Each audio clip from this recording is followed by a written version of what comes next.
नमस्ते दोस्तों।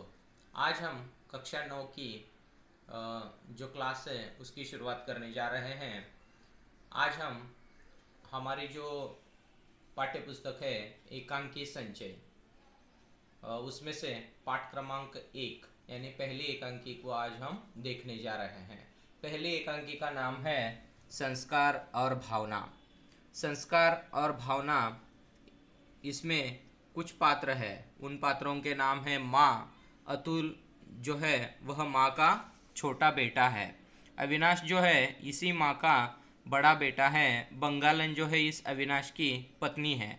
और ये जो उमा है वह इस अतुल की पत्नी है। इस तरह से कुल मिलाकर 5 पात्र संस्कार और भावना में मुख्य रूप में हमें दिखाई देते हैं।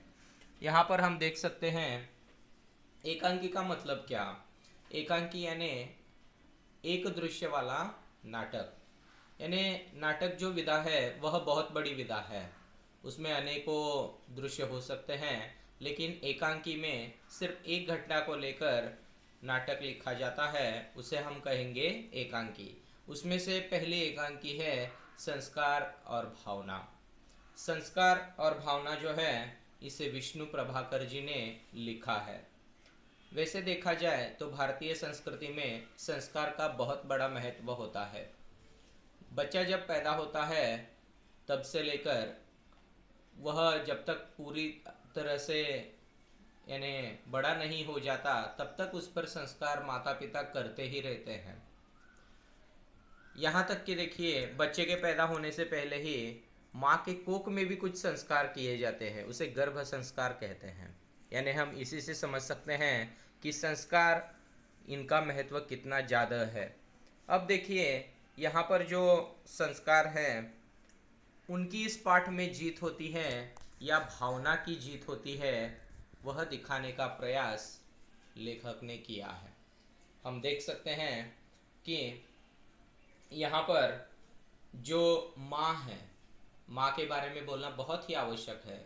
माँ जो होती है वह दुनिया की सबसे यानी कीमत या मूल्यवान, ऐसे हम कहेंगे उन्हें, वो जो माँ है उसके बारे में यहाँ पर बोलना बहुत ही आवश्यक है। यहाँ जो माँ है वह संक्रांति काल की है। संक्रांति काल यानी रूढ़िवादी परंपराओं पर चलने वाली माँ है। वह माँ अपने बच्चों को भी वही सिखाती है, संस्कार वैसे ही करती है। संस्कारों में खुद तो जकड़ी हुई है, लेकिन वह चाहती है कि उसके बच्चे भी उसी की तरह यहाँ पर रहे। यहाँ पर जो अविनाश है उनका बड़ा बेटा है, उसने विजातीय लड़की से शादी की है और उसके कारण अविनाश को माँ अपने घर में रहने के लिए अनुमति नहीं देती है। अतुल जो है वह प्रयास करता है कि विजातीय भाभी को घर लाया जाए।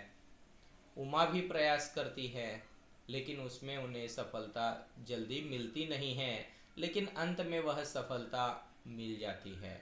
और इस तरह से वो जो विजातीय औरत है, जिसे यहाँ पर बंगालन कहा गया है, अविनाश की पत्नी है, वह अंत में अपने घर में आ जाती है। लेकिन पहले उसे बड़ी मुसीबतों का सामना यहाँ पर करना पड़ता है। शुरुआत होती है यहाँ पर उमा के एक कथन से। वह एक किताब पढ़ रही है और किताब पढ़ते पढ़ते वह यहाँ पर अपने आप से बातें करती है। और वो बातें ऐसी है कि देखिए, जिन बातों का हम प्राण देकर भी विरोध करने को तैयार रहते हैं, एक समय आता है वही बातें हम चुपचाप स्वीकार कर लेते हैं। मनुष्य कुछ बातों का हमेशा विरोध करता रहता है, लेकिन एक समय ऐसा आता है हमें उन्हीं बातों को चुपचाप स्वीकार करना पड़ता है, क्योंकि देखिए समय ही की वह मांग रहती है। यहाँ पर वह यह बातें फुसफुसा कर कह रही है, फिर पुस्तक देखती है वह और सोचती रहती है वो। तभी देखिए माँ का वहाँ पर प्रवेश होता है। माँ कहती है, तूने सुना उमा? उमा कहती है, क्या माता जी? माँ कहती है, पिछले महीने अविनाश बहुत ही बीमार रहा था। क्या तुम्हें ये बात पता है कि पिछले महीने अविनाश बहुत ही बीमार रहा था? उमा कहती है सच। माँ कहती है हाँ। उमा कहती है उन्होंने तो कुछ नहीं बताया मुझे। उन्होंने यानी यहाँ पर अतुल ने, क्योंकि उमा का पति है अतुल। माँ कहती है वह क्या बताया, वह क्या वहां जाता है, वह क्या वहां पर जाता है जो वह तुम्हें यह बताता। उमा कहती है फिर भी सुना तो होगा, आपसे किसने कहा। यानी उमा यहाँ पर कह रही है कि आपसे किसने कहा। माँ कहती है मैं कुमार के घर गई थी। कुमार जो है उनका पड़ोसी है, उनके घर गई थी। वहां उसकी मिश्रानी उनने मुझे बताया। मिश्रानी यानी उनके घर में काम करने वाली जो औरत थी कुमार के घर में, उसने यहाँ पर बताया कि अविनाश बीमार रहा। कहने लगी तुम्हारा बेटा तो बहुत बीमार रहा, मरकर बचा। सुनकर मैं शर्म से गड़ गई। मैं यानी माँ, माँ जो है वह शर्म से गड़ गई। देखिए क्यों गड़ गई होगी, क्योंकि देखिए बचपन से अगर बच्चे को थोड़ी खांसी भी आ जाए, सर्दी हो जाए, अथवा बुखार आ जाए, अथवा उस बच्चे का पेट दुखने लगे और बच्चा अगर रो रहा हो, तो माँ रात रात ऐसी ही बिना सोए हुए उस बच्चे के साथ जाग कर बिताती है। और यहाँ पर अविनाश बीमार रहा और उसकी खबर मिश्रानी के जरिए यहाँ पर माँ को मिल रही है। इससे माँ जो है वह शर्म से गड़ गई है। मेरा बेटा बीमार रहे और मुझे पता भी न लगे, और इस तरह से वह उसकी आंखों में आंसू आ जाते हैं, वह लड़खड़ा जाती है। और देखिए यहाँ पर वह फूट फूट कर रोना भी चालू कर देती है। तभी यहाँ पर उमा उन्हें सांत्वना देते हुए कहती है माता जी रो मत, इसमें आपका क्या अपराध है। यानी आप बिल्कुल मत रोइए, आपका क्या गुनाह है, क्या अपराध है आपका जो आप यहाँ पर रो रही हैं। माँ कहती है अपराध और किसका है, सब मुझी को दोष देते हैं। मिश्रानी कह रही थी बहू कैसी भी हो पर अपने प्राण देकर उसने पति को बचा लिया है।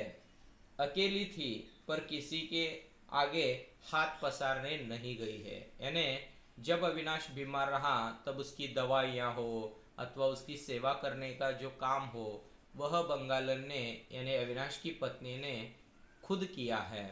वह किसी के सामने हाथ पसारने अथवा मदद मांगने के लिए नहीं गई है। यह बात मिश्रानी यहाँ पर उमा जो है वह कह रही, माँ जो है वह उमा को कह रही है। केवल एक दो बार मिश्रानी ने दवा ला दी थी, वरना स्वयं दवा लाती थी, घर का काम करती थी और फिर अविनाश को देखती थी। सिर्फ एक दो बार ही मिश्रानी ने दवाइयाँ लाकर दी थी, बाकी जो सारा काम है वह अविनाश की पत्नी ने खुद किया था और उसने अच्छी तरह से देखभाल की थी। उमा कहती हैं पर माताजी भाई साहब को हुआ क्या था। यानी यहाँ पर माताजी भाई साहब को हुआ क्या था। यहाँ पर भाई साहब कौन है, भाई साहब है अविनाश। अविनाश जी को क्या हुआ था ऐसे यहाँ पर माँ से पूछ रही है उमा। तो माँ कहती है हैजा हुआ था। हैजा यानी डायरिया यहाँ पर कह सकते हैं हम, तो उसे हैजा हुआ था। उमा कहती है हैजा, माँ कहती है मर कर बचा है बेटी, 10 दिन बीत गए पर अभी तक दफ्तर नहीं जाता। यानी वह मरते मरते बचा है, 10 दिन हुए हैं, दफ्तर यानी ऑफिस अपनी कार्यालय वह नहीं गया है। उमा कहती है कैसा अचरज है, उन्हें पता भी नहीं लगा। अचरज यानी आश्चर्य की बात है, इतना सब कुछ हुआ, वह बीमार रहा और इन्हें पता भी न चला, तो कैसी आश्चर्य की बात है। माँ कहती है पता लगा भी हो तो क्या वह बताने वाला है। उमा कहती है पर माताजी यह तो। माँ कहती है मैं जानती हूँ, मेरे ही तो बेटे हैं। कौन कौन, अविनाश और अतुल मेरे ही तो बेटे हैं। माया ममता किसी को नहीं छू गई है, हर बात में देश धर्म और कर्तव्य की दुहाई देना उन्होंने सीखा है। अगर कुछ समझाती है वह तो हमेशा देश और धर्म की बातें ये लोग करना शुरू कर देते हैं। माया ममता किसी को छू नहीं गई है, ऐसा यहाँ पर माँ कह रही है। यानी वे निर्मम है। आखिर इनका बाप भी तो ऐसा ही निर्मम था, यानी कि कुछ सलाह मशवरा वगैरह ये लोग करते नहीं थे। यहाँ पर औरत को उतना जो पूछना चाहिए, जो भी पूछना है वो पूछते नहीं थे। इनके पिताजी भी वैसे ही थे और ये भी वैसे ही है। इसीलिए यहाँ पर इतने बीमार होने के बावजूद भी माँ को एक शब्द से उन्होंने कहा नहीं कि माँ मैं बीमार हूँ।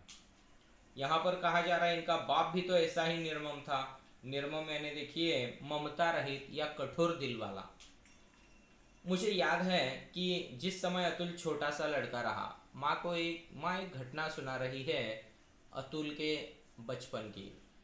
जब अतुल बहुत ही छोटा था, बचने की कोई आशा न थी, उस समय वे शांत मन उसको धरती पर लिटाने के लिए सामान हटा रहे थे। यानी अतुल बीमार था, लेकिन उन्हें ऐसा लगा कि अतुल अब इसमें से बचेगा नहीं, और वे घर में जो सामान था वो एक साइड में सरका कर रख रहे थे ताकि बीच में उसे सुलाने के लिए जगह बने। दुनिया ने दांतों तले उंगली दबाकर कहा था, ऐसा भी क्या बाप जो अपने बेटे के लिए भी नहीं रोता। यानी उस वक्त भी अतुल के पिताजी रोए नहीं थे, कठोर हृदय वाले थे। उसी बाप के ये दोनों बेटे हैं। मुझे सदा इन्होंने माया ममता में फंसी हुई कहकर कोसा है, यानी डांटा है मुझे, हमेशा इन्होंने डांटा है, भला बुरा कहा है मुझे, और देखिए सदा मेरी निंदा ही की है। यानी यहाँ पर हम कह सकते हैं कि माँ को डांटने वाले अथवा अपनी पत्नी को डांटने वाले यहाँ पर उनका जो व्यवहार है वह ठीक से नहीं होता। उन्हें माँ ने यहाँ पर निर्मम कहा है, उनके हृदय में दिल है ही नहीं है, इस तरह से यहाँ पर माँ को कहना है। तो वे हमेशा उसकी निंदा करते थे। निंदा शब्द का विलोम शब्द है प्रशंसा करना। निंदा करना यानी कुछ भी बोलना, उन्हें भला बुरा कहना। उमा कहती हैं, लेकिन माताजी इसमें सब दोष भाभी का ही है। किसका दोष है? भाभी का दोष है। देखिए माँ कहती हैं वो तो है ही, पर बहू उमा कहती है मैं अच्छी तरह जानती हूँ वे देखने में बड़ी भोली लगती है, परंतु माँ कहती है भोली? उमा कहती है हाँ बहुत भोली। माताजी जब उमा कहती हैं कि इसमें सब दोष उस भाभी का ही है, तो माँ जो है वो भी उससे सहमत हो जाती है और कहती है वो तो है ही, पर बहू उमा कहती है मैं अच्छी तरह जानती हूँ वे देखने में बड़ी भोली लगती हैं, परंतु वो भोली नहीं है। माँ कहती है भोली? उमा कहती है हाँ बहुत भोली माताजी, बहुत प्यारी, जो एक बार देख लेता है वह फिर उस रूप को नहीं भुला सकता। यानी एक बार देखने को मन करता है, बड़ी बार बार देखने को मन करता है, बड़ी बड़ी उसकी काली आंखें हैं, यानी वह अत्यंत सुंदर है। उनमें शैशव की भोली मुस्कुराहट है, शैशव की यानी बचपन की। अनजान में ही लज्जा से लाल हुए कपोलों पर रहने वाली हंसी है। कपोल यानी यहाँ पर गाल, यानी ये गाल, गाल पर उनकी हंसी जो है वो बनी रहती है। यानी हम देख सकते हैं कि वो जो बंगालन औरत थी वह बहुत ही सुंदर थी, लेकिन फिर भी उसे घर में लेने से माँ मना कर रही थी क्योंकि वह इनके जाति वाली नहीं थी। माँ कहती है पर उमा तूने क्या अविनाश की बहू को देखा है? उमा कहती है हाँ माताजी। माँ कहती है कब? उमा कहती है एक दिन जब आप उनसे गुस्सा होकर बहुत दुखी हो रही थी, तब मैं भाभी के पास गई थी। दोपहर का समय था, आप सो गई थी। सच माताजी, तब उनके रूप को देखकर मैं चौंक उठी थी। यानी उसके बंगालन के घर ये गई है, दोपहर के समय में गई है और देखकर उसके रूप को यह चौंक उठी है, आश्चर्यचकित हुई है कि इतनी सुंदर है वो। बंगाली इतने सुंदर होते हैं। मुझे देखकर वे मुस्कुराई, फिर गले में आंचल डालकर प्रणाम किया। जैसे ही बंगालन के घर उमा पहुंची है, उसने अपना आंचल जो है वह डाला है और प्रणाम किया है पहले उमा को, और जब मैंने अपना परिचय दिया तो गदगद हो उठी। मुझे छाती से लगा लिया। यानी यहाँ पर देखिए उसने अपनापन दिखाया है। भले ही उमा, अतुल और माँ ने घर में नहीं लिया है, लेकिन फिर भी बंगालन जो है उसके मन में इनके बारे में थोड़ी सी भी घृणा वाली बात नहीं है। उसने क्या किया, इसे छाती से लगा लिया। और देखिए माँ कहती है पर तूने मुझे कभी नहीं बताया। उमा कहती है बताना ही नहीं चाहती थी मैं। माँ कहती है क्यों। उमा कहती है क्योंकि मैं उनसे लड़ने गई थी। मैं क्या उनसे मिलने नहीं गई थी, मैं उनसे लड़ने गई थी। माँ कहती है लड़ने गई थी। उमा कहती है जी हाँ, मैं उनसे लड़ने गई थी क्योंकि वे आपके दुख का कारण थी ना। मैं उनसे क्यों लड़ी, क्योंकि वे आपके दुख का कारण थी। वे न होती तो बड़े भैया आपसे अलग कैसे होते। यही बात मैंने उनसे कह भी दी थी। यानी अगर बंगाल ही नहीं होती तो अविनाश माँ से दूर होते ही नहीं। ऐसा यहाँ पर सोचकर उमा लड़ने गई थी। देखिए माँ कहती है सच। उमा कहती है जी हाँ। माँ कहती है तब। उमा कहती है तब पहले तो वे मेरी बात सुनकर मुस्कुरा दी, फिर बोली इसमें मेरा क्या दोष। यह तो मुझे तब क्रोध आ रहा था। बात काट कर मैंने कहा दोष तुम्हारा नहीं है तो किसका है। तुम न चाहती तो बड़े भैया माँ को कैसे छोड़ देते। तुम अभी चाहो तो सब कुछ ठीक हो सकता है। तुम उन्हें छोड़ सकती हो। तुम कल्पना कीजिए किसी के साथ शादी हुई है और उस औरत को किसी ने कहा कि तुम अपने पति को छोड़ दो। क्या वो छोड़ देगी अपने पति को? बिल्कुल नहीं। क्योंकि देखिए शादी जो होती है वह भगवान के यहाँ से ही बंद कराते हैं। ऐसा हम कहेंगे कि वहाँ पर वह गांठ जो है वह भगवान वहाँ बांध देते हैं स्वर्ग में। तो यहाँ आने के बाद उस गांठ को तोड़ने की बात ही नहीं है। और खुद औरत इस गांठ को तोड़ना नहीं चाहती है। और अविनाश की पत्नी जो है वह अविनाश से बेहद प्यार करती है। वह तो ऐसा सपने में भी सोच नहीं सकती है कि वह अविनाश को छोड़ देगी। माँ कहती है उमा, उमा यह कहा तुमने। उमा कहती है हाँ मैंने स्पष्ट कहा था। माँ को बेटे से अलग करना पाप है। माँ का हृदय तोड़ना भी अत्याचार है।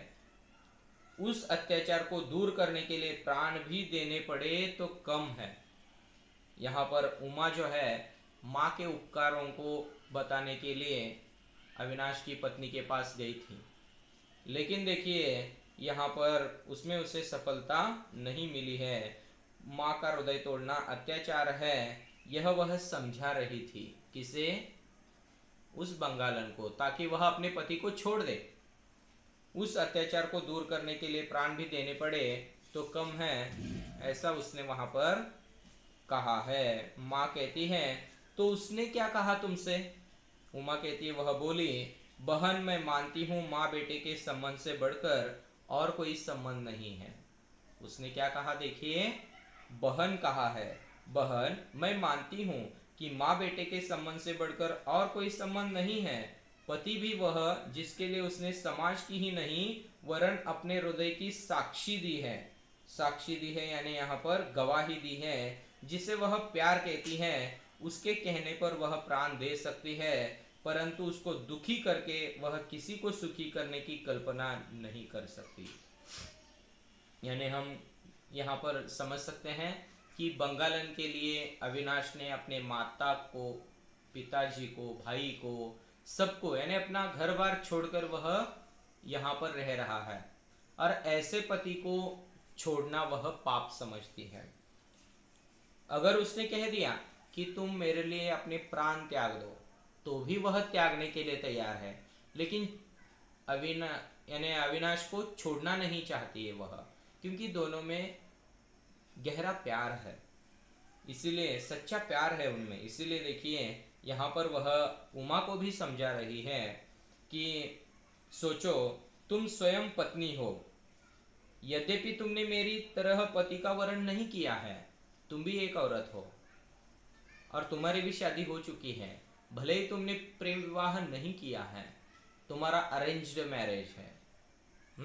जो तुम्हारे माता पिता ने जिस लड़के के साथ शादी तुम्हारी तय की है उसके साथ तुमने किया है, फिर भी तुम उन्हें प्यार करती हो। शादी के बाद तुम तो उन्हें प्यार करती ही हो। मुझे यह बात बुरी लगी। मैंने कहा, सब पत्नियां अपने पतियों को प्यार करती ही हैं, वैसे ही मैं भी करती हूँ। प्राणों से अधिक प्यार करती हूँ मैं उनसे। सुनकर वे घबराई नहीं, चौंकी भी नहीं। बोली, सबकी बात मैं नहीं जानती, इतना अधिकार मेरा नहीं है, पर मैं जानती हूँ तुम अपने पति को प्यार करती हो, तभी तो यहाँ आई हो। मैं अतुल को भी जानती हूँ, उनका भाई है, वह भी कई बार मेरे पास आया है। यानी बहुत बार अतुल यहाँ पर आ चुका है। मैं उन्हें भी अच्छी तरह से जानती हूँ। इतनी जानकारी बंगालन ने उमा को दी है और अभी उमा यह जानकारी माँ को दे रही है। ठीक है। माँ कहती है, अतुल वहां गया है। यानी माँ अभी चौंक गई थी कि फिर से एक बार हठात होकर यानी यहाँ पर हठात चौंक कर यानी वो आश्चर्यचकित हुई और पूछने लगी, क्या अतुल वहां गया है?" उमा कहती है, "हाँ माता जी, उन्होंने यही कहा था। मुझे भी अचरज हुआ। मैंने पूछा, वे यहाँ आते हैं?" तो हंसकर बोली, "डरो नहीं, वे भाई के पास नहीं आते, दफ्तर के काम से आते हैं। भाई से मिलने नहीं आते। वे एक ही दफ्तर में काम करते हैं ना, तो दफ्तर के कुछ काम होते हैं, उस काम से आते हैं। तुम्हारी बातें उन्होंने ही मुझे बताई हैं। मैं जानती हूँ तुम उन्हें प्यार करती हो। सोचो तो, कोई तुमसे कहे तुम अतुल को छोड़ दो क्योंकि उनकी माँ या उनका परिवार इस विवाह से नाराज है, तो क्या तुम छोड़ सकोगी? किसी ने अगर कहा तुमसे कि तुम अतुल को छोड़ दो क्योंकि उनका परिवार नाराज है, क्या तुम छोड़ पाओगे अतुल को? सोचो। मैं आगे न सुन सकी। मैंने चिल्लाकर कहा, भाभी बस करो, पर उन्होंने मेरी बात पूरी करके ही दम लिया। बोली, तो क्या तुम उन्हें छोड़ दोगी? बोलो। तब मैंने त्रस्त होकर कहा था, नहीं भाभी, मैं नहीं छोड़ सकूंगी, चाहूं तब भी नहीं। सुनकर वे मुस्कुराई, कहने लगी, अच्छा, अब छोड़ो इन बातों को। अभी तो आई हो और अभी ले बैठी ये पचड़े। यानी ये सारी घटनाएं अभी तुम लेकर बैठ गई इन मुसीबतों को। आओ अंदर चले। पर माताजी, मुझे न जाने क्या हो रहा था। मेरा अंतर्मन कांपने लगा था। मैं उन्हें देखती थी तो जैसे मोहिनी सी छा जाती थी।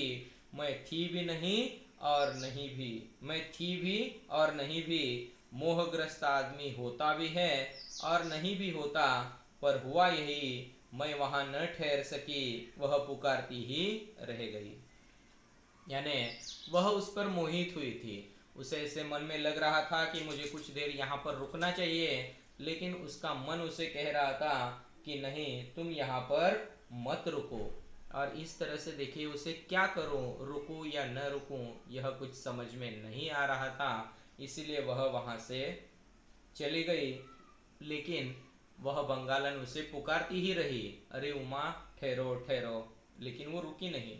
माँ कहती है, तो तुम चली आई वहां से? उमा कहती है, हाँ। माँ कहती है, उमा, पर तुम वहां हो तो आई, अतुल भी जाता है, तुम सब जाते हो, तुम तो निर्मम हो, और मैं मोह ममता में फंसी हुई हूँ, उसकी सूरत को तरसती हूँ। कैसी उल्टी बात है। यानी तुम कैसे हो निर्मम हो, क्योंकि तुम वहां जाकर उससे कह रही हो कि तुम अविनाश को छोड़ दो। मैंने वैसे कहा नहीं है। अतुल भी वहां जाता है, यानी तुम निर्मम लोग उससे जाकर मिलकर आते हो, और मैं अविनाश की एक तस्वीर देखने के लिए तरसती हूँ। मैं माया, ममता, इसके मोह में फंसी हुई हूँ, रूढ़िवाद से जकड़ी हुई हूँ। इसके कारण मैं वहां नहीं जा सकती हूँ। लेकिन देखो कैसी उल्टी बात है। जो मिलना चाहता है असल में अपने बच्चे से, वो नहीं जाकर मिल पाता है, लेकिन तुम लोग जाकर मिलकर आते हो। उमा कहती है, पर माताजी, हम क्या उनसे मिलने गए थे? हम तो असल में क्या है, हम उनसे मिलने नहीं गए थे। हम अविनाश भैया को वापस लाने गए थे। बंगालन से उसे छुटकारा दिलाना चाहते थे, इसीलिए हम वहां पर गए थे। माँ कहती है, कहते हैं चेतन से अचेतन अधिक शक्तिशाली है, उसमें अधिक आकर्षण है, इसलिए तुम एक दूसरे के प्रति खींचे। यानी यहाँ पर जो दिखता है उसे चेतन कहा जाता है, जो दिखता नहीं है वह अचेतन होता है। जो दिखता है यानी देखिए, आदमी अगर हमारे सामने हो तो उसके प्रति हमारी उतना खिंचाव नहीं होता है। दो भाई जब एक साथ मिलकर रहते हैं तब एक दूसरे में बार बार झगड़ा होता है, बार बार एक दूसरे को कुछ न कुछ कहा जाता है। लेकिन वही भाई जब दूर चला जाता है तब फोन पर फोन लगाते हैं, कब आऊं मैं मिलने के लिए, अथवा तुम यहाँ कब आओगे, पूछताछ की जाती है। इस तरह से देखिए, चेतन से अचेतन में ज्यादा शक्ति होती है, इसीलिए यहाँ पर उसमें अधिक आकर्षण भी होता है, इसलिए तुम एक दूसरे के प्रति खींचे। चाहे वह प्रेम था, चाहे वह घृणा थी, पर असल बात रक्त के खिंचाव की थी, वह होकर रही। क्योंकि अविनाश और अतुल में एक ही पिताजी का खून दौड़ रहा है, तो देखिए दोनों में खिंचाव की बात थी, और इसीलिए अतुल वहां जाता होगा, उसे मिलता होगा। काश की मैं निर्मम हो सकती, काश की मैं संस्कारों की दास्ता से मुक्त हो सकती। दास्ता का मतलब यहाँ पर गुलामी है।